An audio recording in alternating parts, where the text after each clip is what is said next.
Varicose veins కి సరైన చికిత్స కోసం సంప్రదించండి ఎవిస్ హాస్పిటల్. నమస్తే రమగారు. నమస్తే జయ. రమగారు, మనకి మార్గశిర మాసంలో గురువారాలకు కూడా ప్రత్యేకమైన విశిష్టత ఉంది. లక్ష్మీదేవికి పూజ చేస్తాం కదండి, ఒకసారి ఆ విశిష్టత మాట్లాడుకుందామండి. ఏటా చెప్తున్నాము, మళ్ళీ ఇప్పుడు కూడా కొత్తగా ఇంకొకసారి చెప్పుకుంటాం. మార్గశిరము పురుషోత్తమ మాసం అని చెప్పుకున్నాం ముందే. మనం విష్ణు సంబంధమైన మాసం. ఇప్పుడు మనం విష్ణు సంబంధమైన మాసాలని ముందు మాసాల్లో కూడా చెప్పాం. అవును. శ్రవణ నక్షత్ర సంబంధమైనది శ్రావణ మాసం. అప్పుడు లక్ష్మీదేవి పూజ విశేషంగా అయ్యవారిని కూడా చదువుకోండి. అక్కడి నుంచి శ్రావణం తర్వాత భాద్రపదం లేదు, ఆశ్వీజం తర్వాత కార్తీకం. ఆశ్వీజ మాసం అంతా దుర్గా పూజ చేసాం. అవును. తర్వాత కార్తీకమేమో దామోదర ప్రీత్యర్థం చేసాం.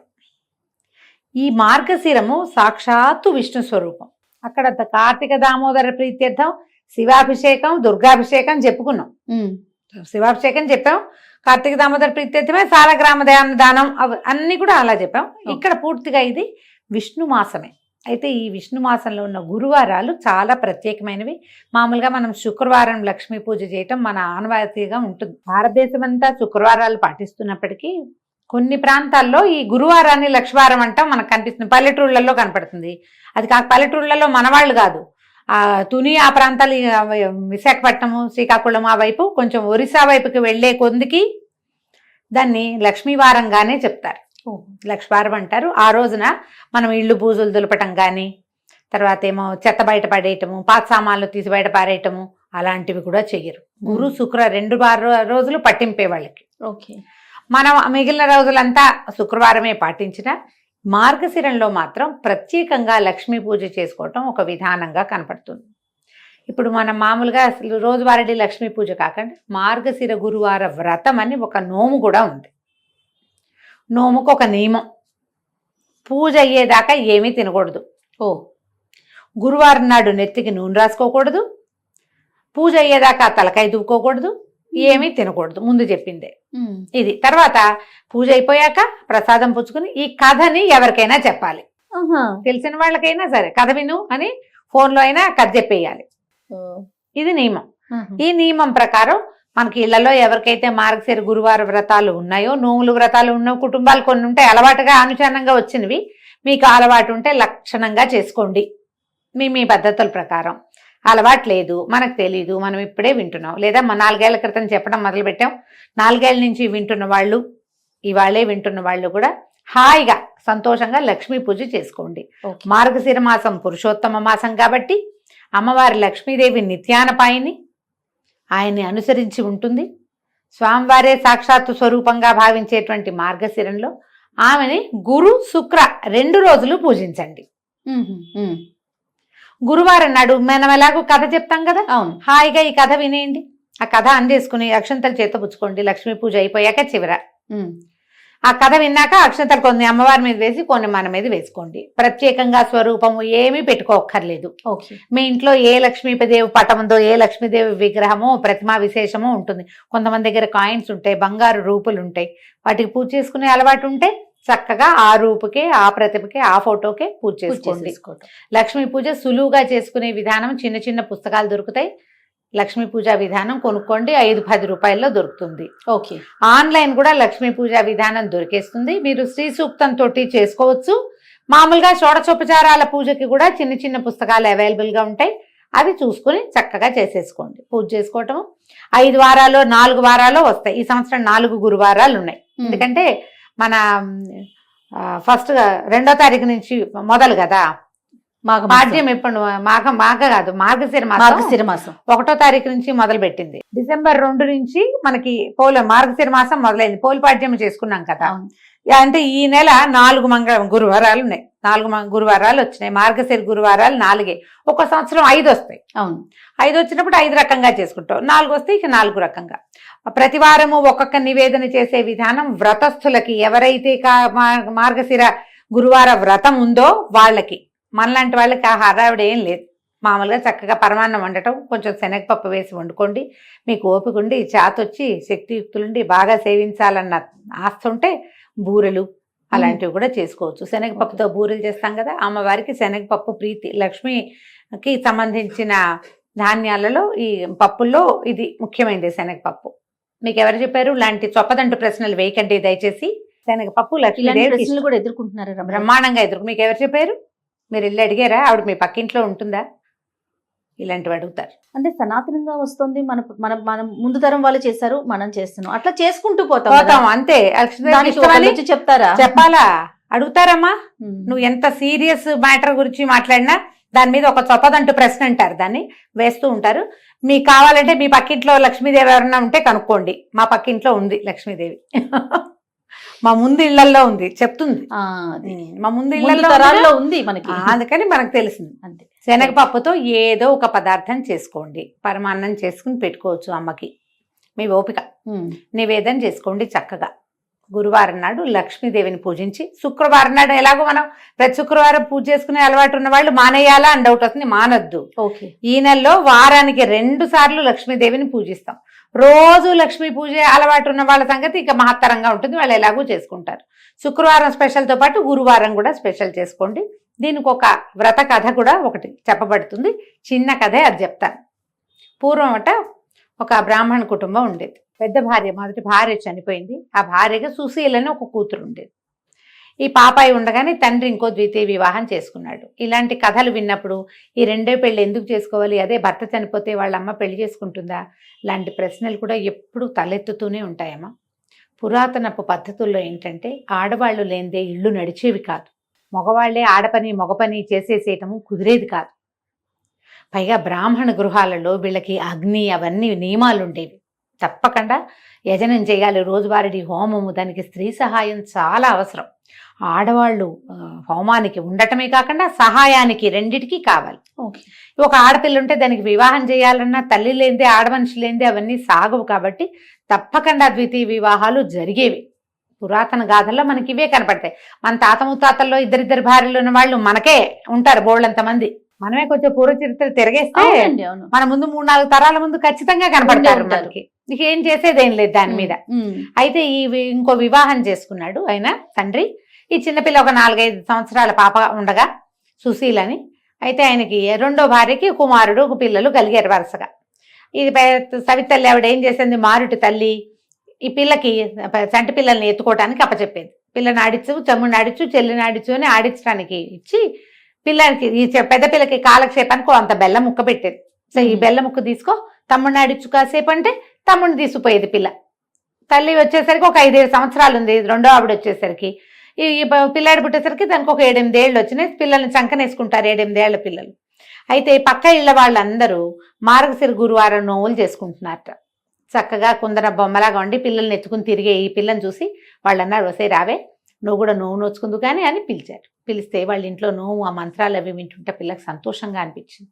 ఏం చేసిందట, తమ్ముడు పక్కన కూర్చోబెట్టి వాకిట్లో ఉన్న బంకమట్టి తీసి చక్కగా చిన్న గుండలాగా చేసి లక్ష్మీదేవిలాగా తయారు చేసుకుంది. తన కోసం ఒక ప్రతిమ. అక్కడికి పువ్వులు కావాలి పూజకి. జిల్లేడు పువ్వులు తెచ్చుకుని జిల్లేడు పువ్వులతోటి ఆ లక్ష్మీ అమ్మవారికి పూజ చేసేది. షోడశోపచారాలు ఉన్నాయిగా, ఉపచారాలు చెప్పుకుని పూజ చేసేసి ఈ తనకి ఇచ్చిందిగా వాళ్ళ పిన్ని బెల్లం ముక్క, ఆ బెల్లం ముక్కని నివేదన పెట్టేది. మార్గశిర గురువారాలు 5 వారాలు వచ్చినాయి ఆ సంవత్సరం. 5 వారాలు చేసుకుంది. పక్కింటి వాళ్ళు వారానికి ఒక దీనిలాగా మొదటి వారం పులగం, రెండో వారం అట్లు తిమ్మనం, అలాగా 3వ వారం చక్కెర పొంగలి నివేదనలు పెట్టారు. ఈ అమ్మాయికి అవన్నీ చేత కావు, చిన్నపిల్ల కదా, మళ్ళీ పిన్నిని అడిగితే ఏమంటుందో, బెల్లం ముక్క మాత్రం నివేదన పెట్టేది. అట్లా ఏటా చేసుకునేదట. 11 సంవత్సరాలు వచ్చేసరికల్లా 3-4 సార్లు చేసేసింది. ఈ 11 ఏళ్ల పిల్లకి పెళ్లి చేశారు. వెనకాల 2-3 తమ్ముళ్ళు, 2 చెల్లెళ్ళు ఉన్నారు.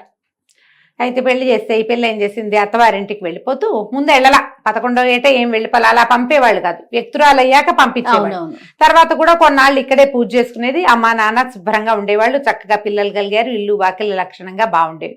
పిల్ల వ్యక్తురాలు అయిన తర్వాత ముహూర్తం చూసుకుని అత్తవారు వచ్చి అమ్మాయిని కాపురానికి తీసుకుపోయారు.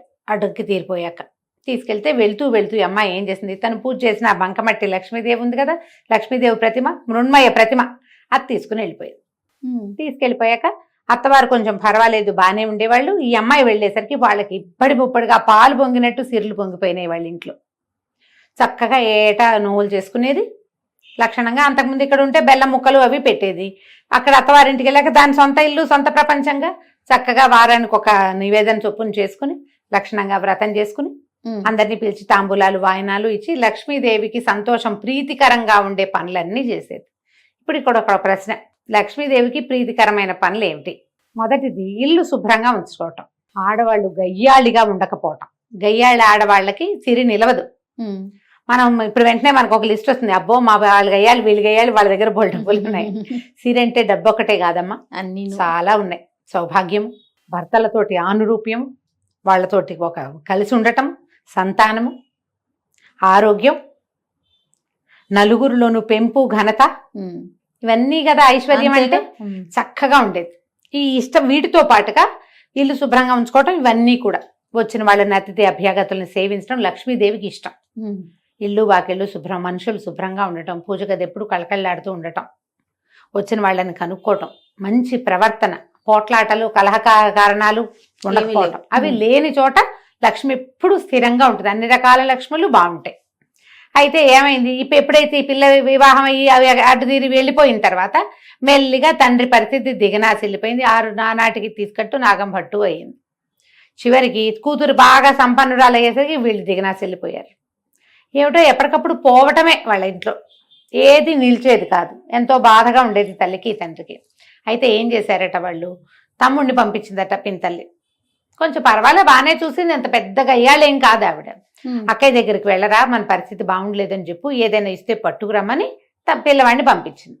కొడుకేమో వెళ్ళాడు వాళ్ళ ఇంటికి. వెళ్తే అదే అక్కయ్య వాడికి అన్నం పెట్టి అన్ని 4 కనుక్కుని, అయ్యో వీళ్ళ పరిస్థితి బాగుండలేదు, డబ్బుగా ఇచ్చి పంపిస్తే చుట్టుపక్కల వాళ్ళు చూస్తారు, భర్త వాళ్ళు ఏమనుకుంటారోనని ఏం చేసింది, ఒక వెదురుగాడని ఇంత పొడుగాటి కర్రని జాగ్రత్తగా తొలిపించి దాని నిండా బంగారు నాణేలు పోసి దాన్ని కవర్ చేయించేసి, ఒరే ఇంటికి పట్టుకెళ్ళరా తమ్ముడు అని కర్ర చేతులు పెట్టింది. ఈ పిల్లాడు అది అక్క కర్రే ఇచ్చింది అనుకున్నాడు, అందులో డబ్బులు ఉన్నాయన్న సంగతి తమ్ముడికి అమ్మాయి చెప్పల.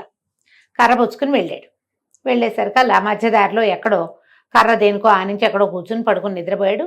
వాడి సొంత కర్ర కాదు కదా, అలవాటు కూడా లేదు, మర్చిపోయి వెళ్ళిపోయాడు. ఎవరో చేపాటి కర్ర బాగుందని తీసుకుపోయారు. వాళ్ళు అదృష్టవంతులైతే వాళ్ళకి దొరుకుంటుందా లక్ష్మీదేవి.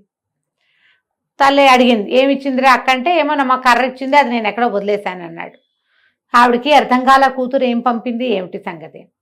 మళ్ళీ కొన్నాళ్ళు పోయాక మళ్ళా కొడుకుని పంపించింది. కొడుకుని పంపిస్తే అమ్మాయి ఏం చేసింది, ఈసారి నాన్న కోసం ఒక జత చెప్పులు కుట్టించాను, చెప్పులు పట్టుకెళ్ళమని ఆ చెప్పులు జాగ్రత్తగా పక్క కుట్లు ఊడదీసి చెప్పుల నిండా బంగారం కాసులు పెట్టి కుట్టించేసి చేతిలో పెట్టింది. ఇప్పుడు చెప్పలేదు. పిల్లాడు చెప్పకూడదు, ఊరికే చెప్పులు నాన్నకి అంటే పట్టుకుపోతాడు అనుకుంది. ఒక గుడ్డలో చుట్టిచ్చింది. వాడు ఆ చెప్పుల మూట దీని మీద పెట్టి ఒక గట్టు మీద పెట్టి చెరువు గట్టును పడుకున్నాడు చల్లగాలికి. ఎవరో చెప్పులు పెట్టిపోయారు. 3వసారి మళ్ళీ పంపించింది తల్లి 2 నెలల తర్వాత. ఈ అమ్మాయి ఒక గుమ్మడికాయ పై డిప్ప తీసి లోపల గింజలన్నీ తీసేసి దాని నిండా బంగారు కాసులు పోసి పంపించింది. ఆ బంగారు కాసులు గుమ్మడికాయ కూడా వాడు వదిలేశాడు. అంటే సంధ్యావందనాన్ని దిగాడు, ఎవరో గుమ్మడి పండు బాగుందని బ్రాహ్మలు ఎవరో వెళ్తున్న వాళ్ళు ఎవరో వదిలిపెట్టి పోయారనుకుని తీసుకుపోయారు. ఇక చివరికి తల్లికి అనిపించింది, ఇక్కడ అమ్మాయి ఏదో సహాయం చేయడానికి ప్రయత్నం చేస్తోంది, పంపిస్తోంది ఏవో వస్తువులు, సరిగ్గా తేలేకపోతున్నాడు. సరే నేనే వెళ్తానని తండ్రిని పెద్ద కొడుకుని వదిలిపెట్టి చిన్నపిల్లలు ఆడపిల్లలు ఉంటే వాళ్ళందరినీ వెంబడి పెట్టుకుని పెద్ద కూతురు ఇంటికి వెళ్ళింది. తల్లి పేదగా ఉన్న తల్లి మాసిపోయినట్టున్న చెల్లెళ్ళని చూసి పిల్ల బాధపడి తల్లిని చక్కగా పోషించి 10 రోజులు ఉంచుకున్నాక ఇదంతా ఏం జరిగింది ఏమిటి మాట్లాడుకుంటే, అమ్మ బంగారు కాసులు పోసానే ఏమైపోయినాయో అంటే, ఎవడో అదృష్టవంతులకు దొరికింది, మనకు అదృష్టం లేదు. ఈ అమ్మాయి ఏమంది, ఇంకా 10 రోజులుంటూ మార్గశిర మాసం రాబోతుంది, నేను మార్గశిర గురువారం నోవులు నోచుకుంటానమ్మా, నాతో పాటు నువ్వు కూడా నోచుకుందు కానీ ఇక్కడే ఉండమని తల్లిని చెల్లెళ్ళని ఉంచుకుంది. ఏమీ తినద్దమ్మా, గురువారం పొద్దున్నే చెప్పింది, ఏమీ తినద్దంటే సరేనంది ఆవిడ. పిల్లలందరినీ కూర్చోబెట్టి సద్దెన్నాలు పెట్టమంటే అమ్మమ్మ సద్దన్నం పెడుతూ పెరుగన్నంలో ఉప్పేయి అన్నారట పిల్లలు. ఉప్పు సరిపోయిందో లేదో చూద్దామని ఒక సద్దెన్నం ముద్ద నోట్లో వేసుకుంది. కూతురు, అయ్యో అమ్మ అన్నం తిన్నావు ఇంకేట పనికి వస్తుంది, తినకూడదుగా, మెతుకు కూడా పోకూడదు లోపల. కూతురు నోచుకుంది నోము. తల్లి సర్దు కూరుకుంది, ప్రసాదం తిని ఊరుకున్నారు. రెండో వారం ఏం చేసింది, పిల్లలకి నెత్తికి తలగా నూనె రాస్తూ ఆ నూనె చేతులు నెత్తికి రాసుకుంది. చాలా మంది చేస్తాం అట్లా. ఇప్పుడు మాయిశ్చరైజర్ కూడా ఎక్కువ పోసుకున్నాం అనుకో చేతిలో, ఎవరో ఒకరి చేతి రాసేస్తాం. ఆ నెత్తికి రాసుకునేసరికి నూనె రాసుకోకూడదు, అసలు నూనె రాసి తలంటి చేయకూడదు గురువారం నాడు. మామూలుగానే పనికిరాదు, ఇప్పుడు అస్సలు పనికిరాదు, పూజకు పనికిరాదు, నోముకు అడ్డంకి. 2వ వారము పోయింది. 3వ వారం కూతురు ఏం చేసింది, అమ్మ ఇట కాదు, నువ్వు ఓ పని చెయ్యి, నేను గొయ్యి తీసి గోతులో కప్పెడతాను, నిన్ను గోతులోనే కూర్చో, బయటికి రావద్దు. తర్వాత పూజ పనంతా తెముల్చుకుని పూజకు ఏర్పాట్లు అయ్యాక నేను లేవదీస్తాను. అప్పుడు నీళ్లు పోసుకుని పూజలో కూర్చుందు కానీ నీ తల్లిని ఒక దేనికోసమో తీసిన గోతిలో కూర్చోబెట్టి పైన ఒక చిన్న పల్చటి చెక్క ఒకటి అడ్డం పెట్టి అమ్మాయి పని చేసుకుంటుంది. ఈ పిల్లలు ఏం చేశారు, 5-6 ఆడపిల్లలు, అమ్మాయికి పిల్లలు ఉన్నారు, పిల్లల్ని తెచ్చింది కదా ఈవిడ కూడా. పిల్లలు ఆడుకుంటూ అరటిపళ్ళు తిని తొక్కలు పడేశారట.